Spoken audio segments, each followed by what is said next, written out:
Please اسے لینے سے منع مت کرنا بیٹی۔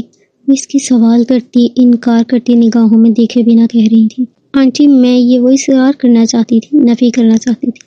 نہیں، اگر تم یہ نہیں لوگی تو میں سمجھوں گی کہ تم نے مجھے کبھی معاف نہیں کیا تھا۔ کچھ بھی مزید کہے بغیر اس نے وہ فائل تھام لی۔ کپ کپاتے ہاتھوں کے ساتھ اس نے سامنے پڑی میز پر وہ فائل رکھ دی تھی۔ فوٹوگرافر اب ان کی تصویریں لے رہا تھا ہر زاویے سے۔ پھر شہریار نے تایا تائی اور راحیلہ کو اشارہ کیا تھا جو پہلے ہی لب بھیجے ہوئے ان کی خوشمگی نگاہوں سے دیکھ رہی تھی، گویا محترمہ اس بات پر خفا تھی کہ ان کو غیر موجودگی میں ایک بھی تصویر آخر کیوں لی گئی۔ مس پلیز آپ بھی آ جائیں، آپ بھی فیملی ہیں۔ شہریار کے پیار بھرے اصرار اور گلشن کی مسلسل گوریوں کے بعد اسے اسٹیج پر جانا ہی پڑا تھا۔ بڑی جلدی ہے آپ کو تصویریں لینے کی؟ بڑی ہی تمیز سے طنز کرتی آخر میں مسکرائی تھی۔ جی میڈم، وہ ذرا باقی ایونٹ کو بھی کور کرنا ہے تو سوچ رہا تھا ذرا فیملی کی فوٹوگرافی جلدی کر۔ وہ شرمندہ سا مسکرایا۔ وہ اتراتے ہوئے تائی جو گلشن کے برابر کھڑی تھی کے ساتھ جا کر کھڑی ہوئی تو تائی نے اسے گلشن کے ساتھ کر دیا۔ تو یہاں رہ، یہ تیری جگہ زیادہ ہے۔ وہ مسکرائیں تو راحیلہ بھی تائی کے صدقے واری ہو گئی۔ شہریار شاہ نواز کے بالکل ساتھ کھڑا تھا تو یعنی گلشن کی طرف راحیلہ اور شاہ نواز کی طرف شہریار تھا۔ چاروں ہی فریم میں بہت اچھے آ رہے تھے، چاروں کی مسکراہٹیں دید میں تھیں۔ کیمرہ مین نے بڑی مہارت سے اس منظر کو ایک خوبصورت تصویر میں قید کیا تھا۔ ابھی کچھ ہی دیر گزری تھی کہ راحیلہ کو تائی نے کسی کام سے ہال کی دوسری جانب بھیجا تھا۔ وہ ادھر ادھر اڑتی بڑے استحقاق سے ہر آنے جانے والے کو دیکھ رہی تھی۔ ایک جگہ چند لڑکیاں بیٹھی چمگوئیاں کر رہی تھیں، ان کے سرگوشیوں پر اس کے کان کھڑے ہوئے تھے۔ یار وہ دیکھ رہی ہے تو جو وہ دلہے کے ساتھ بیٹھا ہے، ایک اسٹیج کی طرف اشارہ کرتی کہہ رہی تھی۔ ہاں وہ جو بڑا ہینڈسم ہسا ہے، کوئی بڑی چیز لگتا ہے۔ دوسری نے اس کی طرف دیکھ کر مانی کے انداز میں کہا تھا۔ راحیلہ کے تو وہیں آسان خطا ہوئے تھے۔ یہ پاکستان کی سب سے بڑی سپورٹس آرگنائزیشن کا مالک ہے۔ پہلی نے اپنی نظریں ہنوز کسی بات پر مسکراتے ہوئے شہریار پر ٹکائے کہا تھا اور دوسری کی آنکھیں حیرت سے پوری کھلی تھی۔ چل پھر چل کر آٹوگراف لیتے ہیں، وہ کہہ کر رکی نہیں تھی۔ دونوں اسٹیج کی طرف بڑھ رہی تھی۔ راحیلہ بے بسی کی انتہا پر تھی۔ اجناس سمجھ جانے پر وہ سب بھول کر ان کے پیچھے اسٹیج تک پہنچ گئی۔ گلشن اسے یوں کسی گہری سوچ میں دیکھ پریشان ہوئی تھی کیونکہ وہ جانتی تھی راحیلہ کی خاموشی کے بعد کیا آتا ہے۔ طوفان کیا ہوا ہے؟ وہ جرجری لے کر اس سے مخاطب ہوئی، وہ جو اب یوں ہی بے مقصد ہی اس کے عقب میں آ کھڑی ہوئی تھی۔ کچھ نہیں، مزاج بگڑے ہوئے تھے۔ یعنی گلشن کا اندازہ درست تھا، ہمیشہ کی طرح اس کی نظر کے تعاقب میں اس نے ان دونوں کو دیکھا۔ بڑی مصروف انداز میں شہریار سے خوش گپیوں میں مگن تھی، جبکہ وہ ہونٹوں پر مدن سے مسکان سجائے انہیں سن رہا تھا۔ شاہ نواز بھی انہی کو دیکھ رہا تھا۔ وہ اچانک اس سے فون نمبر کا مطالبہ کرنے لگی۔ راحیلہ کے لیے ضبط کرنا مشکل ہو گیا۔ کیوں؟ تم لوگ کیا کرو گے؟ وہ تمام اس کی طرف متوجہ ہوئے تھے۔ شہریار کی مسکراہٹ گہری ہوئی تھی۔ تمہیں اس سے کیا؟ ہم نے سر سے کچھ ڈسکس کرنا ہے، ایک لڑکی نے اترا کر کہا۔ تو یہی پوچھ لو جو پوچھنا ہے، یہی تو گلشن سے پوچھ لینا کرا کر، وہ دانت میں کوستی بولی تھی۔ میڈم آپ یہ ہمارا آفیشیل کانٹیکٹ نمبر رکھ لیں۔ شہریار نے جیب سے کارڈ نکالتے ہوئے ان لڑکیوں کو تھمایا تھا۔ یہ آفیشیل ہے، مطلب یہ کہ آفس کے استعمال میں ہے، میرا پرسنل نہیں ہے۔ اس نے کارڈ تھما کر راحیلہ کو دیکھتے ہوئے وضاحت دی تھی۔ وہ سبھی حیران ہوئے بنا نہ رہ سکے۔ راحیلہ بھی اپنی اس خفت کی وجہ کو نہ جان سکی تھی۔ تم نے انہیں کیوں بلایا؟ اب وہ جھک کر گلشن کے کان میں رس گول رہی تھی۔ وہ خدایا، شاہ نواز اس کی سرگوشی سن چکا تھا۔ آج کے دن وہ اس سے بحث نہیں کرنا چاہتا تھا۔ نہیں تو بتا مجھے کیوں بلایا ان چھوریوں کو؟ وہ مصر خدایا راحیلہ تمہیں میں بعد میں بتا دوں گی، اس وقت تو تھوڑا صبر کر لو۔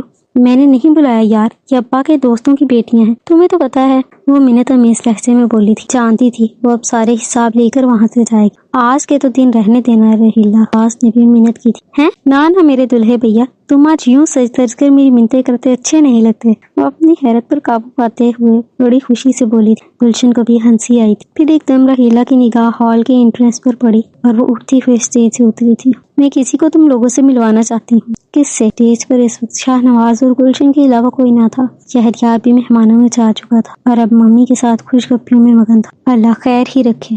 راحیلہ کی پشت پر نگاہ ٹکائے شاہ نواز نے سچے دل سے دعا کی تھی۔ السلام علیکم سر جی۔ راحیلہ نے چہکتے ہوئے اس 5 فٹ کے شخص کے استقبال میں اسلامی پیش کی تھی جو سر سے آدھا گنجا تھا اور اپنے چمکتے ہوئے گنج پن کو ٹوپی کی مدد سے چھپا رکھا تھا۔ آنکھوں پر سجے موٹے چشمے اس کی اعلیٰ تعلیمی قابلیت کا ثبوت تھے۔ دور سے گلشن، شاہنواز اور مہمانوں میں موجود شہریار خان آنکھوں میں ڈیروں حیرت اور الجھن لیے ان دونوں کو ہی دیکھ رہے تھے۔ یہ نوٹی گرل سے ہیلو سر جی، گنجا شخص اب اسے ہیلو کر رہا تھا۔ شہریار کی آنکھیں پھیلی۔ جی ہیلو سر جی۔ وہ جو ادب سے سر چکائے کھڑی تھی، اس کا سر ہلکا سا اٹھا، پھر اس نے بھی زیر لب کچھ کہتے ہوئے ہیلو میں ہاتھ ہلایا۔ شہریار سے ضبط نہ ہوا، وہ الجھن زدہ سا ہنس دیا۔ یہ کون ہے؟ آج سے پہلے تو کبھی نہیں دکھا۔ نظریں ہنوز ان دونوں پر جمائے شاہنواز نے گلشن سے پوچھا تھا۔ میں نے بھی آج پہلی دفعہ ہی اس کو دیکھا ہے، پتہ نہیں یہ کون ہے۔ گلشن نے کندھے اچکائے۔ اب وہ دونوں ان لوگوں کی طرف ہی آ رہے تھے۔ راستے میں کھڑا شہریار اس کو دکھ گیا جو ان کی طرف ہی دیکھ رہا تھا۔ اس نے سوچا کیوں نہ پہلے شہریار کو ہی متاثر کر دیا جائے۔ سر، ان سے ملیں، ہی مائی انگلش اسپیکر ٹیچر۔ رحیلہ نے اپنے استاد کا تعارف بڑے فخر سے کروایا۔ شہریار بھی لبوں پر مسکراہٹ سے جائے بڑی گرم جوشی سے ان سے ملا تھا۔ آخر کو وہ اس کی انگلش اسپیکر ٹیچر تھے۔ انہی کی بدولت تو اسے اپنی پسند ملی تھی۔ ساتھ ہی اس نے اپنے ٹیبل پر ممی کو ڈھونڈا، پر وہ کسی آنٹی کی ساتھ باتوں میں محو ہو گئی تھی۔ اس نے دل میں شکر ادا کیا۔ Very nice feeling to meet you sir. Shehryar سے مل کر بڑے متاثر ہوئے تھے۔ Very nice to meet you too. Shehryar نے لبوں پر پھوٹتی ہنسی کو سنبھالتے ہوئے سر کو ذرا خم دے کر کہا، ارے سر جی، کم آپ کو اب اپنے جگر کے پیسی سے ملواؤں۔ رحیلہ انہیں لیے اسٹیج کی طرف بڑھ گئی۔ گل اینڈ شانی برو، meat my English sir. Harry master graduates from Harvard university of English sciences. وہ بڑے فخر اور اعتماد سے باواز بلند ان کے تعلیمی ریکارڈ سنا رہی تھی۔ شہریار کو سمجھ نہ آئی وہ اس لمحے کدھر جا کر زور زور سے ہنسے کہ آج سے قبل اتنی شدت سے ہنسی آئی ہی نہیں تھی۔ یوں کبھی محفل میں اپنے قہقہوں کو قابو کرنے کی ضرورت پیش آئی تھی۔ یہ کمال بھی اس پری چہرہ کا تھا۔ السلام علیکم، کیسے ہیں آپ؟ بہت خوشی ہوئی آپ سے مل کر۔ شاہنواز کو حیرت تو ہوئی تھی۔ ہمیشہ کی طرح وہ رحیلہ کی موجودہ زندگی کے حالات و واقعات سے کچھ واقف تھا۔ وہ اس کی زندگی میں ایسے ہی کرداروں کی موجودگی کی امید رکھتا تھا۔ اسے اس بات سے مسئلہ نہیں تھا کہ وہ غلط انگریزی بولتی ہے۔ وہ تو اوروں کی طرح کبھی اس کی انگریزی پر ہنسنے کی خاص ضرورت بھی محسوس نہیں کرتا تھا، اور اسے تکلیف اس بات کی تھی کہ اسے انگریزی زبان نے خپتی ہی کر دیا تھا۔ شاید وہ سمجھنے لگی تھی کہ اگر وہ انگریزی بولے گی تو لوگ اس سے متاثر ہوں گے۔ وہ ایسی چنچل شہزادی تھی کہ اسے لوگوں میں رہنا پسند تھا۔ شہریار کی باوقار شخصیت نے گویا اسے یقین ہی دلا دیا تھا کہ ایسے ہی انگریزی بولنے والے لوگ کامیاب ہوتے ہیں۔ لوگوں کو متاثر کرنا ہے تو انگریزی آنی چاہیے، یا شاید صرف شہریار کو متاثر کرنا ہے تو انگریزی آنی چاہیے۔ بہرحال آخری جملے کے حوالے سے شاہنواز کچھ بھی نہیں جانتا تھا۔ سو پہلا جملہ اس کے نزدیک درست تھا۔ وہ دونوں رحیلہ کے استاد سے بڑے اتفاق سے ملے۔ صورت دیگر ان کے ساتھ اچھا نہیں ہونا تھا۔ گلشن اور شاہنواز کی شادی کا دن بہت ہی خوشی اور مسرت سے اپنے اختتام کو پہنچا تھا۔ اگلے روز ولیمہ تھا۔ یہ ولیمہ شہریار خان اور سلطانہ کی طرف سے تھا۔ سب کے انکار کے باوجود سلطانہ بضد تھیں کہ شاہنواز اور گلشن کے ولیمے کی میزبانی وہی کریں گی۔ تو آج سب کچھ گرینڈ تھا۔ شہر کے مشہور مارکی میں آج ان کا پروقار فنکشن تھا۔ ہر سو روشن مسکراتے چہرے، رنگین آنچل اور پس منظر میں گونجتی مدھم سی کوئی دھن۔ وہ پھرتی سے سارے انتظام دیکھ رہا تھا۔ ڈیکور، کیٹرنگز، ہر چیز کا انتظام۔ یہ ایونٹ کی ساری ذمہ داری اس کی سر تھی۔ وہ آج کے دن کوئی غلطی کوتاہی برداشت نہیں کر سکتا تھا۔ خود بھی نقصد سے تیار کریم کلر کی شلوار قمیض پر سفید واسکٹ پہنے ہوئے وہ کسی سلطنت کا شہزادہ دکھ رہا تھا، کیونکہ وہاں آنے والا ہر شخص اس کو نظر بھر کر دیکھنے کا متمنی ضرور ہو گیا تھا۔ بھائی، یہ پھول وہاں سیٹ کر دو۔ وہ پھول والے کو تاکید کرتا آخری بار سجے ہوئے اس خوبصورت جہاں کو دیکھ رہا تھا۔ یہ اس کا ایک اور ٹیلر تھا، شوق تھا یا کیا؟ بہرحال اسے خوشی ہوئی کہ اس نے اس ولیمے کے لیے کسی ایونٹ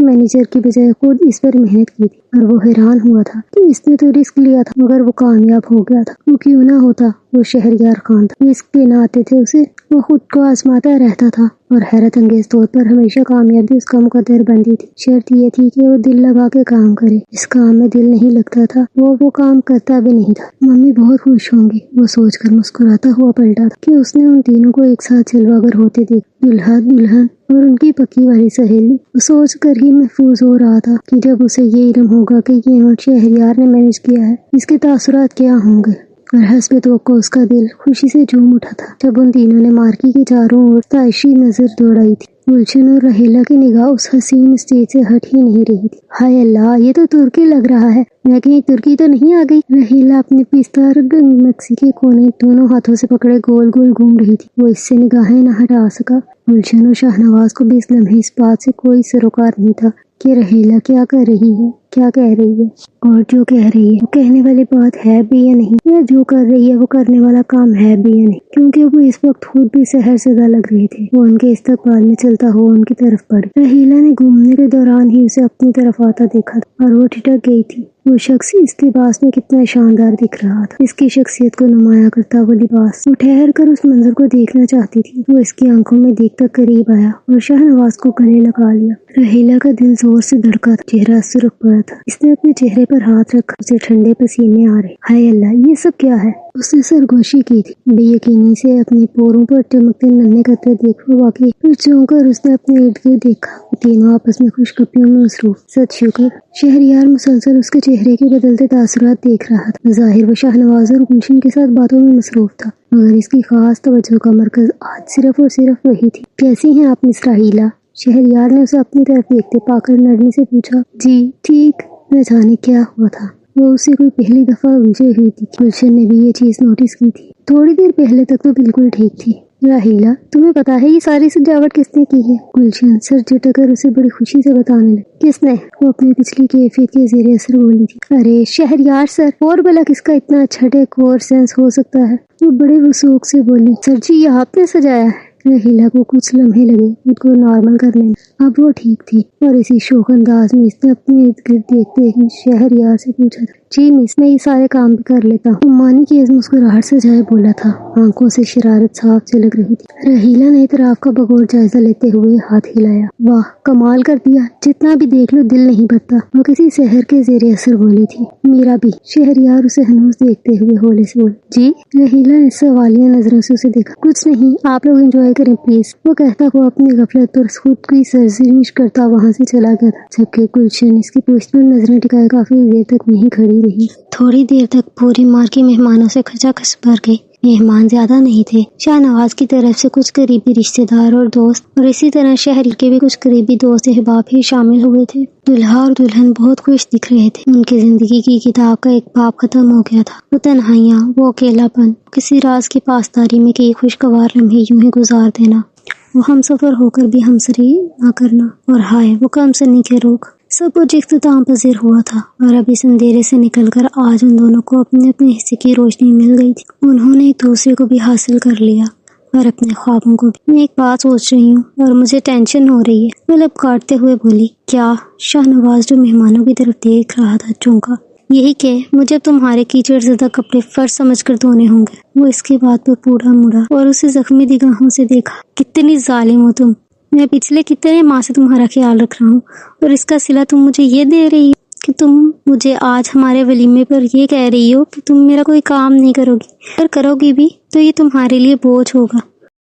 واہ گلشن جوید واہ، اس نے مصنوعی اداسی سے کہا۔ میرا یہ مطلب تو نہیں تھا، میں نے تو صرف یہ کہا تھا کہ تم اپنے کول پر پورا اترنا۔ تم نے یہ کہا تھا کہ جب تمہارے پاس پیسہ آئے گا تو تم اپنے کپڑے دھوبی سے دھلوایا کرو گی۔ وہ اپنی ہنسی دبائے بولی۔ تم پریشان مت ہو، اس کے لیے تمہیں کچھ نہیں کرنا ہوگا، کھانا پکانے کے علاوہ ہر کام کے لیے ایک ملازم ٹھہرا دوں گا۔ وہ مسکرا کر بولا۔ تم تو سنجیدہ ہو گئے۔ وہ حیرت سے اسے دیکھ رہی تھی۔ ہاں، وعدہ کیا ہے تو نبھاؤں گا، وہ عزم سے بولا۔ کچھ دیر کے توقف کے بعد وہ گہری نظریں اس پر ٹکائے بولی تھی۔ تم صرف ایک وعدہ نبھانا شانی، اور میں تمہارے لیے انگاروں پر بھی چل لوں گی۔ کون سا وعدہ؟ تم ہمیشہ اسی طرح میرا ساتھ دو جس طرح اب تک تم دیتے آئے ہو۔ میں یہاں تک اس لیے پہنچی ہوں کیونکہ میرے پیچھے تم تھے۔ میں جانتی تھی میں گری تو تم مجھے تھام لو گے۔ میں شروع سے ہی تم پر بھروسہ کرتی تھی شاہ نواز، اور مجھے اس بات کا اندازہ ہی نہیں تھا کہ میں ایسا کیوں کرتی تھی۔ وہ بھیگی آنکھوں سے مسکراتے ہوئے کہہ رہی تھی۔ میں کبھی اکیلی نہیں تھی، میں یہ بھی جانتی تھی تم ہمیشہ میرے ساتھ تھے۔ تمہیں اللہ نے میرے لیے بنایا تھا، مجھے تمہارے لیے۔ اور یہ بات مجھے رحیلہ نے بتائی تھی کہ اعتبار محبت کا پردہ ہوتی، اور اس پردے کے پیچھے محبت ہی تو ہے۔ میں کہہ کر جھکا ہوا سر اٹھایا تھا۔ وہ شاہ نواز کی آنکھوں میں آنسو دیکھ سکتی تھی، لیکن وہ مسکرا رہا تھا۔ وہ مسکرا کر سیدھا ہوا تھا کہ ایک دم اس کے چہرے کے تاثرات بدلے۔ مسکراہٹ کی جگہ حیرت اور خفگی نے لے لی۔ شاہ نواز نے منہ میں کچھ بڑبڑاتے ہوئے سر جھٹکا۔ وہ اسے سن سکتی تھی۔ کیا ہوا؟ وہ اس کی طرف دیکھتے ہوئے بولی تھی۔ لو تم بھی دیکھ لو، وہاں گیٹ کی طرف دیکھ۔ اس نے ہلکا سا اشارہ کیا تھا۔ سفید شلوار قمیض پر سیاہ واسکٹ پہنے، سر پر وہی کل والی ٹوپی چڑھائے، وہ بڑی شان سے مسکراتے ہوئے اندر آ رہے تھے، گو کہ بڑی عزت سے بلایا گیا ہو۔ اور اس میں کوئی شک بھی نہیں تھا، انہیں بلایا بھی تھا، لیکن صرف رحیلہ نے۔ وہ وہیں کھڑی تھی ان کے استقبال میں گردن جھکائے۔ شاہ نواز اور گلشن نے اپنی تک کہ پوری زندگی میں رحیلہ نواز کو کبھی کسی کے ساتھ اتنے ادب سے پیش آتے نہیں دیکھا تھا۔ وہ انہیں دل سے اپنا استاد مانتے اور وہ بھی اس کے پہلے اور آخری استاد ہی تھے۔ ویسے تمہاری سہیلی کا انگریزی سیکھنے کا اسٹائل تھوڑا کیجول نہیں؟ وہ ہنسی دبا کر بولا تھا۔ چپ ہو جاؤ، وہ اس کے استاد ہیں اور استاد ہی ہوتا ہے، وہ برہم لہجے میں بولی تھی۔ ہاں، چاہے خود کو اس کو کچھ نہ آتا ہو۔ جواب تڑاک سے آیا تھا۔ لو ادھر ہی لا رہی ہے، کاش یہ اتنے احترام سے کسی اور کے ساتھ بھی پیش آ جائے۔ شاہ نواز کو حسرت ہوئی۔ چاروں طرف کھانے کی اشتہا انگیز مہک اٹھ رہی تھی اور سب کھانے میں مصروف ہو کے کھانا لذیذ ترین تھا۔ ایونٹ مینیجر کے کھانے کا ٹیسٹ بھی کمال تھا۔ سب داد دیے بنا نہ رہ سکے۔ کھانا بہت مزے کا ہے۔ وہ مسکراتا ہوا سر کو شکریہ میں جنبش دیتا سب ٹیبل سے گزرتا سلطانہ کی ٹیبل کی طرف آیا تھا۔ ممی، اس نے سرگوشی کی تو وہ جو ساتھ کسی خاتون سے خوشگپیوں میں مصروف تھی اس کی طرف متوجہ ہوئی۔ شہریار نے جھک کر ان کے کان میں کچھ کہا تھا اور اس کے بعد ملازمہ ان کی ویل چیئر شہریار کی بتائی ہوئی ٹیبل پر لے گئی۔ وہ پھر سے کھانے کے انتظامات دیکھنے چلا گیا۔ السلام علیکم، کیسی ہیں آپ؟ سلطانہ نے بڑے خلوص سے پوچھا۔ وعلیکم السلام، جی میں بالکل ٹھیک ہوں جی، آپ کیسی ہیں؟ وہ رحیلہ کی والدہ رضیہ خالہ تھی جو سلطانہ کو اپنی ٹیبل پر دیکھ کر خوشی اور حیرت کی ملی جلی کیفیت کا شکار ہوئی۔ تائی بھی پاس سے بیٹھی، البتہ وہ کسی اور خاتون سے گفتگو میں مگن تھی، اس لیے ان کی طرف متوجہ نہ ہو سکی۔ کیا میں آپ کے ساتھ کھانا کھا سکتی ہوں؟ مسکراتے ہوئے پوچھ رہی تھی۔ جی بالکل، یہ کوئی پوچھنے کی بات ہے؟ یہ تو میری خوش قسمتی ہوگی جی۔ وہ پھولے نہیں سما رہی تھی۔ انہیں امید نہیں تھی کہ اتنی بڑی ہستی انہیں اس طرح خود آ کر ملے گی۔ دونوں خواتین خوشگوار ماحول میں کھانا کھانے میں مصروف تھیں جب سلطانہ پھر سے گویا ہوئی۔ دراصل مجھے آپ سے ایک ضروری بات کرنی تھی۔ وہ آخری نوالہ لے چکی تھی۔ جی کہیے۔ وہ کچھ الجھن زدہ ہوئی۔ اصل میں اب اور انتظار نہیں کر سکتی، تو میں نے سوچا یہ موقع بہت اچھا ہے۔ وہ کہہ کر رکی۔ رحیلہ کی والدہ کی آنکھیں حیرت سے پھیلی تھیں، نہ جانے کیا کہنے والی تھی۔ یہ تمہید انہیں عجیب لگی تھی۔ میں آپ سے رحیلہ کا ہاتھ مانگنا چاہتی ہوں، وہ رسان سے بولی۔ انہیں لگا انہیں سننے میں کوئی غلطی ہوئی ہے۔ جی میری بیٹی رحیلہ کا؟ انہیں جھٹکا لگا تھا۔ ضرور کسی یتیم بے سہارا ملازم کے لیے رشتہ مانگ رہی ہوں گی۔ شکل سے ہی انسانیت سے محبت رکھنے والی خاتون دکھتی ہیں، مگر برا کیا تھا؟ اتنے بڑے گھر کا ملازم بھی تو اچھا خاصا کماتا ہوگا۔ ہیں جی، پر کس لیے؟ کوئی ملازم ہے آپ کا یا کوئی ڈرائیور؟ بڑی سنجیدگی سے پوچھ رہی تھی۔ آپ کی بار حیران ہونے کی باری سلطانہ کی تھی۔ ارے یہ کیسی باتیں کر رہی ہیں آپ؟ انہیں عجیب لگا تھا۔ انہوں نے ہولے سے ان کے ہاتھ کی پشت پر اپنا ہاتھ رکھا تھا۔ میں اپنے بیٹے شہریار خان کے لیے آپ کی بیٹی رحیلہ کا ہاتھ مانگ، آپ کو کوئی اعتراض تو نہیں؟ مسکراتے ہوئے ان کی آنکھوں میں غور سے دیکھ رہی تھی جن میں اب نبی تیار رہی تھی۔ جی یہ کیا کہہ رہی ہیں آپ؟ کیا آپ نے میری بیٹی کو دیکھا ہوا ہے؟ پتہ نہیں وہ یہ سوال کیوں پوچھ رہی تھی۔ جی بہت پیاری بچی ہے، وہ رہی نا پستہ رنگ کی میکسی میں؟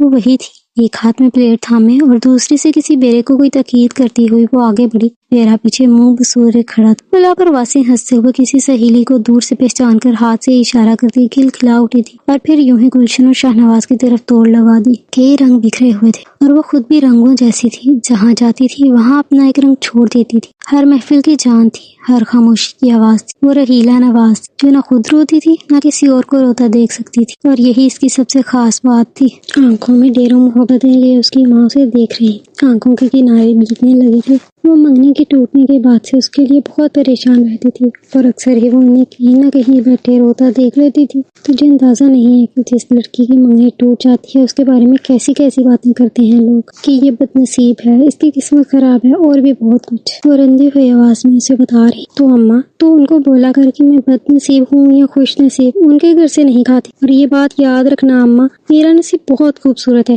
میرے لیے اللہ نے کچھ بہت خاص رکھا ہے۔ یہ بات تو اپنے پہلو سے باندھ لے اور آئندہ میں تجھے ان فضول باتوں پر اپنا آپ ہلکان کرتا نہ دیکھو۔ ارے تو رحیلہ کی اماں ہے اور لوگوں کی باتیں سن کر آ جاتی ہے۔ وہ یقین سے کہتی، آخر میں حیران ہوئی اور اس کے یقین پر آج وہ صدقے واری ہو گئی تھی۔ وہ سچ کہتی تھی، اس کا نصیب بہت خوبصورت ہے۔ اس نے اپنے لیے مشکل اور پیچیدہ حالات میں بھی اچھے اور مثبت خیال رکھے تھے، کبھی لوگوں کو خوش رکھنے کے لیے اپنی ذات کی نفی نہیں کی تھی، اور اس نے جو سوچا تھا رب نے وہ سب یوں اس کی جھولی میں ڈال دیا تھا۔ وہ روتے ہوئے ہنس دی۔ ان کے چہرے کے بدلتے تاثرات دیکھ سلطانہ کی مسکراہٹ اور گہری ہوئی۔ ہم غریب لوگ ہیں جی، آپ ہمارے ساتھ کھانا کھاتی، ہم تمام عمر آپ کو دعاؤں میں یاد رکھتے، آپ کی مہمان نوازی کرتے، آپ کو سر آنکھوں پر بٹھاتے، اور آپ نے تو جی اتنی بڑی بات کہتی ہے کہ مجھے یقین ہی نہیں آ رہا کہ میں کس طرح اپنی خوشی کا اظہار کروں۔ آنکھوں کے کنارے چادر سے پونچھتے ہوئے کہہ رہی تھی۔ سلطانہ نے کچھ بھی مزید کہے بنا انہیں گلے سے لگا لیا تھا۔ تو بس آج سے رحیلہ میری بیٹی ہے، آپ کو بہت بہت مبارک، خیر مبارک جی، گیر آواز میں کہہ رہی تھی۔ سلطانہ ان کے گھر باقاعدہ رشتہ لے کر جانے کی اجازت مانگ کر اب دوبارہ اپنے ٹیبل پر آ چکے تھے، اور جب کے پیچھے رحیلہ کی والدہ نے تائی کو ساری صورتحال سے آگاہ کیا، وہ بھی خوشی سے نڈال ہو گئی۔ گلشن یہ سارے جذباتی مناظر اسٹیج سے دیکھ سکتی تھی، البتہ اسے سمجھ ابھی بھی نہیں آ رہی تھی کہ آخر ہو کیا رہا ہے۔